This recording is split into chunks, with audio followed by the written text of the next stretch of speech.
I'm Voskamp, and I'm the candidate for president of Feds. Well, I got engaged with Feds after the Sever Ties referendum, and then even more so with the WPIRG referendum. And I actually got elected to board at that time.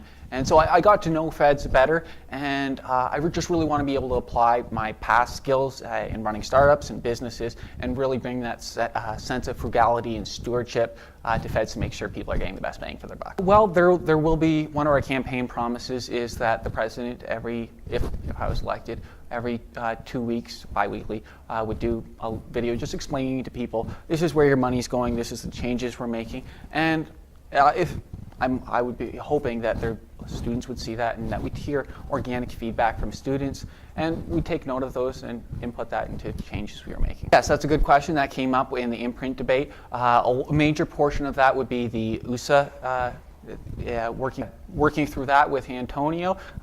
Whoever wins, both of us are going to be working on that. And if elected, working with the groups on campus that already exist and working with the university, because one sexual assault is too many. Equity, we really want to make sure there's open opportunity for everyone. So that's making sure there's that open opportunity on campus. And again, going back to the debate, some of the classes I've had with entrepreneurship, which is really close to my heart, and seeing 10% or less of that gender diversity there, really work, that would be part of Heather's position, making sure that we lobby the province to make sure that's part of all levels of education, to make sure that, because a lot of the problems are systemic, and once we get here, we have limited resources, so how do we make that change? So if all levels of education are on board, it makes the problems here a lot easier to deal with,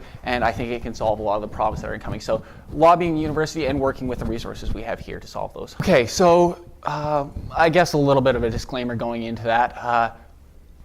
So I get to sit on board, so I get to see a large part of the budget that, especially the commercial side, that is confidential, and I'm not really allowed to disclose exact numbers on that. So with that disclaimer in mind, and I guess a second disclaimer being that with hiring in the past through the university's HR plan, it does make it a little bit more difficult. Fed spending has been on a very, very steep upward growth. The service salaries in the last 3 years have grown 127%. We've seen IT I think for this year's budget at $370,000, which for Feds is sort of mind-blowing. One thing I want to do as an accountability measure is if we don't achieve that core promise, that in the percentage that we don't meet that goal, my salary gets cut to that degree. So just making sure there's skin in the game, and that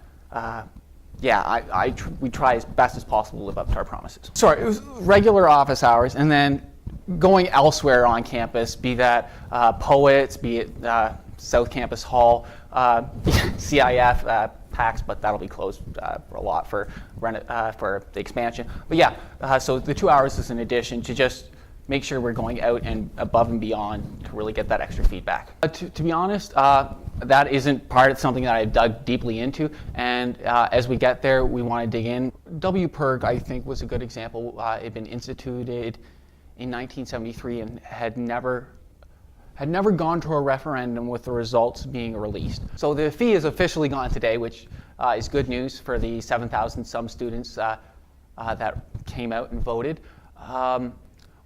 And one thing that we want to address is Team Gold is looking at considering and getting student feedback on the proposition of it.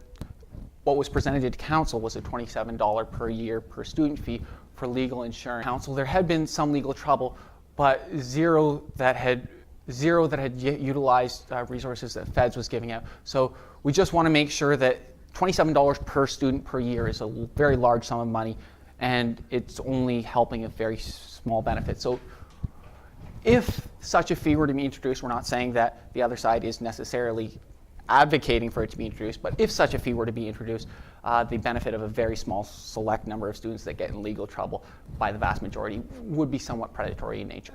So a third party that is providing great service is yourself, Imprint. It holds Feds accountable. It Yes, it provides news services. It speaks about the community, and as feds, we really want to. Sorry for my little gaffe there in the debate, but we do want to make sure there's collaboration so that students are getting the best value for their money from us and from you, and that at the same time you're holding us accountable.